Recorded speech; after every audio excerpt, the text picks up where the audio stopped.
Well, hello, ladies, and welcome back. Welcome back to the Flourish Women Podcast. You are now locked into a judgment-free zone where we take on real-life issues and meet them with godly truth, wisdom, and transparency. My name is Lacear Duff, and I'm your host for today's episode. Hey, good to see you. Look. Yes. Y'all look good. Y'all look good. Was this on accident? Y'all wore this today too? So I have co-host Jasmine with me today. Hey, Jasmine. Hello. Co-host Lady Taryn. What's up, y'all? Hey, Lady Taryn. And AD. That's your moment to get hype right there. Hey. Well, welcome, ladies. Welcome to our Flourish family at home. I would like to welcome you guys to our episode. Today's episode is called Real Love. Now, first,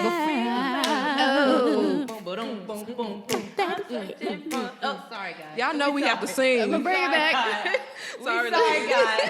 We're gonna bring it back. I'm gonna bring it back. All right, let's wheel it back in. Okay, so, but before we jump into the episode, I want to say welcome, and then I want to jump into our You Grow Girl segment. You grow, girl. So for this segment, for those of you who are new to the podcast, what we do is we share a win. It could be major or it could be minor. Doesn't matter how fast you're moving as long as you're moving. So I want to take today's You Grow Girl. Hey, girl. Let me tell y'all. So I was never one for plants. I'm not a big plant person. Right. My husband brought me flowers in the first time he ever did that. I told him, don't ever do that again. I'm going to kill them. Just kidding. They're going to die. Like, that was my exact words. But for Christmas, I told him I wanted a plant because I wanted to try it again. And y'all, I repotted my plant. Go ahead. Like, I think it was like 2 Fridays ago. No, it was last Friday. I repotted it, put some new soil in it, you know. And it budded over the week, y'all. So there's a baby, I think they call them pups, I'm learning. So there's a baby plant coming up. I could see it breaking the soil, and it's been growing a lot this week. So I have not killed my plants. I got them on Christmas. They're still alive and growing. So You grow, girl. I'm growing these plants. Okay. That's good. So I'm excited about that. So if you guys have anything at home that you've been doing, major, minor wins, we want to hear from you. Leave them in the comments so we can celebrate with you because we want you to grow too. Grow, girl. Now, we have another segment that I absolutely love. So there's a segment that we do here called Unchurch Me.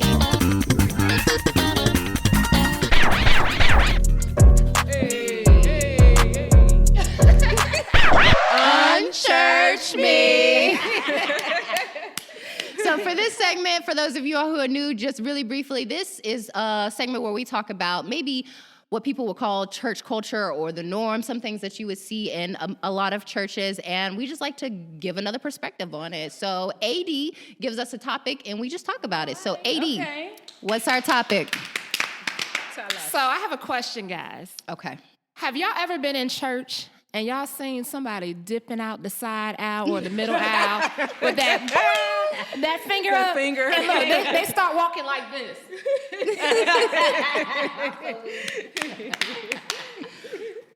Like you can't see them. I mean, we can still see you. You are not invisible. Exactly. Y'all might as well just march out. But have y'all ever seen that? Like, what do y'all think that means? I didn't know when I was younger. Like, I did not know what it meant. And I think it's more, I'm honestly not sure. Because, I mean, people have their own interpretations of it. Mm-hmm. I just don't know. When I seen it, I thought somebody had something to say. Like, I don't want to interrupt Pastor, but I'm going to walk to the back and walk down the front aisle and introduce myself. Yeah. Well, I don't mean to move. I'm not supposed to move, but I'm going to move. But I'm going to move anyway. That's a good example. You know, growing up, I'm like, I'm sorry, I don't mean to move. But Right. Some people are really churchy. You know, it's like, don't move. You can't move when the pastor's talking or whatever, you know, so. Yeah. That's good. That's good. So this finger actually means, so say for instance, someone is up talking and you got to go potty. You got to go get a quick snack.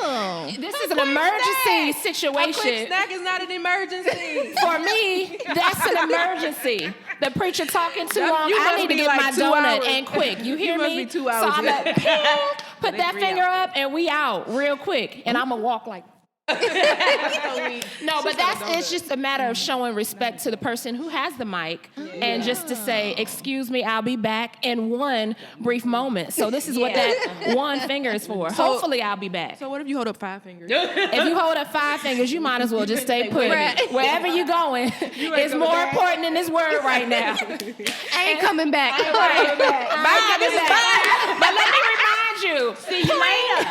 It's this one finger, not the middle finger. There's one pointer finger in Jesus' name. Amen. Okay. Thank you.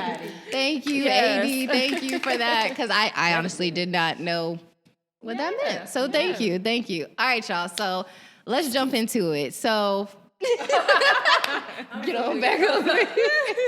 So y'all listen, for real. So today's topic is called real love, and I want to go back to the basics. Yes. Back to the basics. What is your definition of real love? Anybody? I say for me, honestly, like, and I'm going to go straight to the scripture because it's a perfect definition. You think of, 1 Corinthians 13, I want to say? And it says, love is kind. Love does not envy. It does not boast. Right. You know, it gives you all the definitions of true love. That was good, AD. I agree. Anybody else? When I was thinking about that, I'm gonna get really deep real quick. No, I'm not. So like for me, thinking about that, kind of like AD says, it's like I cannot equate real love like to something that's natural. Yeah. I first have to begin with who is love. God is love. That's what the word tells us. And so for me, anything that comes from that flows out of that into real love. That's and good. so, you know, not to get too deep into it, but if you research, you can see that there are various kinds of loves, even in the Bible that it talks about. But I believe real love first starts with God and having that love to understand what real love is. Yeah, that's what I would say. Real love to me is knowing that God is love. Yeah. And that's how everything flows. Yeah. That's on that. That's on that. Jasmine, did you want to add, or you? No, that's on that. Okay. I love that. That's on that. That's start on saying that. Right. That's on I'm that. not gonna filter that. No, I don't. Anything included? No, in addition to her thoughts? No, that's on that. Okay. Yeah, so I totally agree with both of you. And when I was thinking about it too, I thought about like just literally stripping away everything that kind of like the world teaches you about love and what it says love is, because I think for a while I was chasing what I thought was love, and it was really getting me into all these like bad predicaments. But like stripping away all of that, of course when I found God and when I met God and I started that relationship, I really started to feel what love was, and it helped me be by myself. But like even when you're in a relationship with someone, like stripping away the gifts that they may give you, stripping away any of that natural stuff, and just being with someone that actually genuinely likes you for you, with your flaws, with you know, with no makeup on, with your bonnet on, you know. I mean, whatever it may be, but just like No taking Spanx. away all of that. No girdle. She said no Spanx. We good. You know, even all of that, like just being able to strip all of that away, and you still love or want to be and desire to be with that person. I think that's love, because I feel like that's the way God's seen me for a while. Yeah. I was very flawed. I was very hurt. And one day in my closet, he was like, I still love you. And You don't need us up here. You got this. I was crying Look, in my closet. Let me I tell got a you story something. similar to that. I think it was some years ago, and I messed up. You know, I was walking with God, and I slipped up, made a big mistake. And the very next day, I was walking, and I could hear him clearly say, I still love you. So when you shared that, it brought me back to that point. And I go back to that point because I'm like, here I am, like in a complete mess. And to hear his voice still whisper that to me. And of course, his love, knowing that he loves you, it begins to, and I know you're going to probably get into that with some of the other questions, but knowing his love, it begins to do something in you to say, Yeah. I love you. That's right. You know, and it I guess it influences your decisions and Yes. your choices, you Yeah. know, once you realize his love. Yeah. So Nobody else. So what do you think? How do you guys build real love? Like, can you build real love? What does that look Absolutely. like?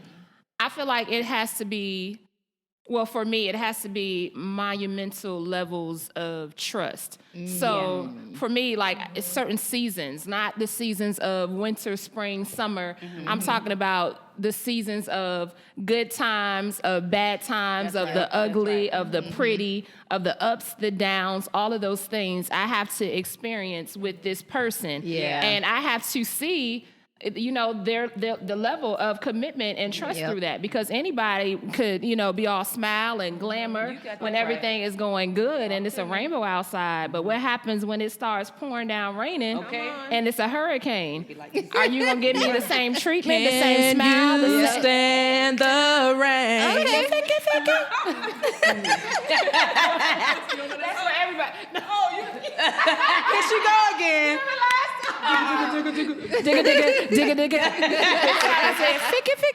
Oh. That doesn't go with the song, but Wrong you know. one, girl. We got the mic. We got that one. That's on that. And that's on that. Y'all silly. No, but seriously, you have to. For me, I have to see this person in certain seasons and being able to withstand all of that. That's right. That's good. That's good. Anybody else? You got anything? Ask the question again. Refresh my memory. Right. How do you build real love? First, I believe that you have to start with yourself. Oh. Okay. That's good. And building a relationship with Christ first. Understanding His love first. Yeah. For you, and then you'll begin to work on yourself and building yourself up and accepting love. And then you'll be able to accept love from people. So that's how you build that thing. All right. You building, sis. I'm building, girl. Well, I'm sorry, God building too. Hey. It's a team. Right on, King Jesus. Right on, King Chief. We are singing somebody today. Right, I think I'm telling you, we got all the songs. Sing along this week. with that Mary J. It did. I would totally agree with you with the trust, everything that you said, and I would also add communication. I think communication is a big deal, whether it be with God or whether it be with, you know, someone that you are dating. You have to be able to communicate with this person. Like, you guys have to be able to openly, and God is really good at it. A lot of men sometimes are not, but being vulnerable, like being willing to express your feelings. So being able to have that open line of communication and knowing that this is a safe space. And I learned that with my relationship with God, because it always felt like a safe space, you know? Like, I felt like I could be myself. I could say what was really going on. And so when I got into a relationship, I wanted that same type of communication. Yes. Does that make sense? Yes. So, I mean, that kind of, Thank you. that kind of, I think communication is a really big deal with Agreed. building love, real love. Good. Thank you for that. Yeah. Anybody else? No. That's on that. All right. I think that's it. That's on that. And I think that's good, because I wanted to jump into this question. How do you accept real love? And Jasmine kind of touched on that a moment ago, but does anybody else want to elaborate? I will. So when I was dating Pastor, before we got there, Who you was dating? Pastor. No, don't put the T in there. It's pastor. But when we were dating, it was interesting because I had never dated anyone like that. And it was tough at first to... Why you laughing? Why you laughing? But I had never dated anyone like that, someone who was interested in just how I thought about things. And at first, it was kind of like, why are you asking me all of these questions? Like, why do you want to know this? And I was so guarded at first and was not letting him in because I'm like, why you, what? But it's crazy because I knew before even I met him that that's what I wanted. Yeah. And so to have Playing that, hard to get. girl, that's another one. She playing hard to get. Y'all don't know that one. I do. But she like me. Okay, so I realized like this is what I want. Yeah. And God has blessed me with this person. So I just had to make sure that I was willing to be vulnerable around them to accept that love. Of course, you know, I had my relationship with God and I knew God's love, but this was something else to have love between a person. Yeah. And I think that at first I was very guarded because it goes back to trust, like AD said, you know, I had to make sure that I could trust this person with my most vulnerable moments. And I realized that, you know, of course, the more you communicate, you establish that trust. And so that's how I was able to accept that love from him. That's right. That's good. I agree with that. And then also going back to what Jasmine said about, you know, just loving yourself and loving God and all of that. I think another thing that I would add is letting go of pain from your past. Because I think a lot of people start to carry that with them. Yes. And it doesn't necessarily even have to be a relationship. It could be pain from your past with, you know, a child. It could be with a best friend or with, you know, anybody. You know, it doesn't matter. It could be a mother. Anything could happen in your life and you're carrying that pain and then you're trying to establish, you know, love or even a relationship from that and it's not going to work. So you have to let go of that pain. And then I think practice that caring for someone. And practice makes perfect. So Come on, sis. I like that. I my like cash that. I would add to that also being able to accept real love is knowing what you want too. Like Lady Taryn said, she knew that she wanted that type of love, but I think being able to, before you get into a relationship, being able to say, okay, this is what I want, this is what I'm looking for. And what really helped me, and I'll tell y'all, my relationship with God really laid the foundation for the rest of my relationships. But like, knowing that I wanted somebody that I could trust. Like I looked at when I started having my relationship with God, just like looking at all of the qualities that I was starting to get in that relationship. And I was like, well, I know I want this in my relationship with a spouse. And so I literally sat down and I wrote out what I wanted in a person. And of course, nothing's concrete because you got to be open-minded because God may not do it the way you wrote it down. But, you know, because I wrote down I wanted a shorter man, dark skin, and I got something completely opposite. If you know my husband. Mr. Clean. Okay. My husband is not that. But like, you know, I wrote down, and that's another thing, like even like physical qualities, those aren't a big deal. You know what I'm saying? What the person's inside looks like is more important. So just knowing what you want before you get into a relationship, I think will help you identify, is this it or if it's not? Right. But that kind of takes me to my next question. How do you know when it's a counterfeit? When like the guy is like, you know what? All right, go ahead. I ain't even got to finish the sentence. Go ahead. I would say if he does not align with my purpose, I'm going to filter you out through my purpose, okay? So if you're not in alignment to where I'm going, where God is taking me, goodbye. And counterfeits, they come with a mask on. Okay. They come with a mask on. So sometimes, look, I didn't touch the floor. Okay, because I'm serious. I didn't experience some things, right? They come with a mask on, okay? So in order to identify that, listen, you pray about it. Don't give yourself away. Hold it. Hold it. Pray about it. And really ask questions too. Get to know that person because they'll reveal themselves to you. And you go ahead and filter that guy out or that woman out, okay? All right. I feel like they always telling themselves. Yeah. Like, They gonna leave. They gonna leave. Yes, they gonna slip up. Like she just said, they come with mask on and they're sending their representative to the table. So at some point, they're going to let their guard down and they're going to show you the true them.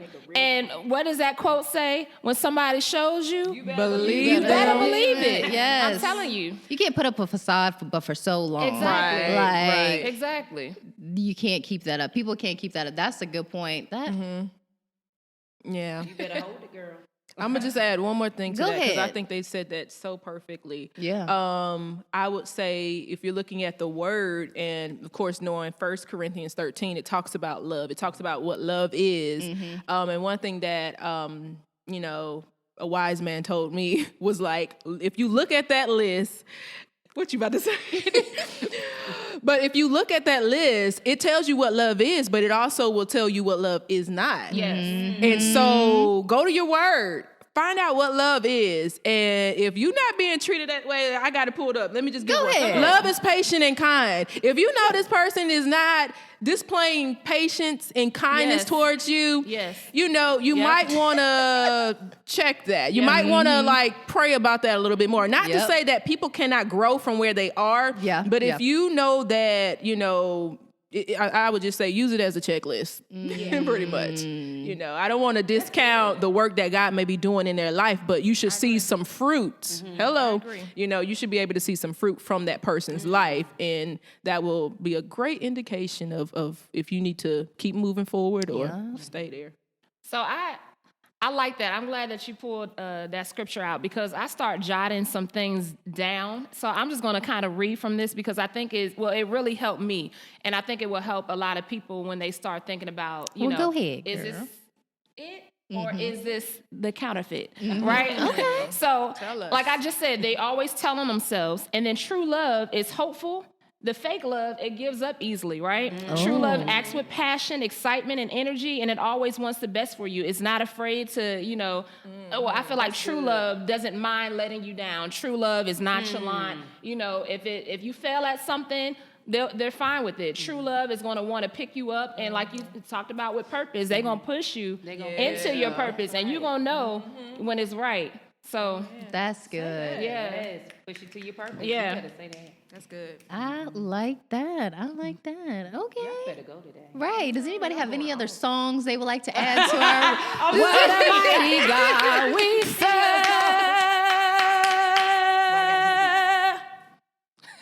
I think we're done with that one. I think we're done. And that's on that.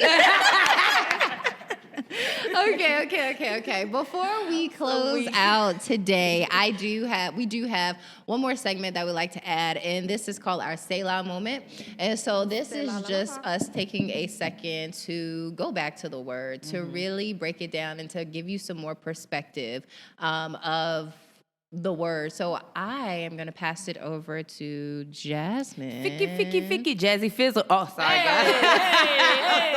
I'm sorry. I'm going to pass it over sorry. to Jasmine. She's going to give us just a little bit of encouragement and understanding. Yes, so the chapter I'll be reading from today is 1 Peter chapter 4, verse 8. And it states, above all, maintain constant love for one another, since love covers a multitude of sin, right? So no one's perfect, right? So love conquers all, guys, and know that love surpasses all understanding. So sometimes you don't know the magnitude in which you have to love somebody despite of all sin. So take that, receive that, and apply that. All right. Take that, receive that, and apply that. I think we got the ending for the Selah moment. Take that, receive that, and apply that. And I like apply that. it. I like that. Okay. Well, ladies, that is all that we have for you today. We hope that you guys have enjoyed it. If we've said anything that resonates with your soul, put it in the comments. Let us know. Add your little that right there. Add that in the comments. Let us know if you got a song you want to add to our list today. Put that in the comments too. We want to know it all. So ladies, I hope you enjoyed it. If you guys are ever in the Charlotte area, we really encourage you to stop by our church. We are open. You can come on in person. If you are not in Charlotte, that's okay. Visit us on our Facebook or our Instagram. All of them. You guys can come visit our Facebook, and we stream live every Sunday, so you do not have to miss it if you're not in Charlotte. Also, if you like this podcast, I will ask you to like, subscribe, and share. If you know any woman or man that could benefit from what we've shared today, please send it to them. All right. Well, I guess we will see you guys next week, and that's on that. Hey. And that's on that.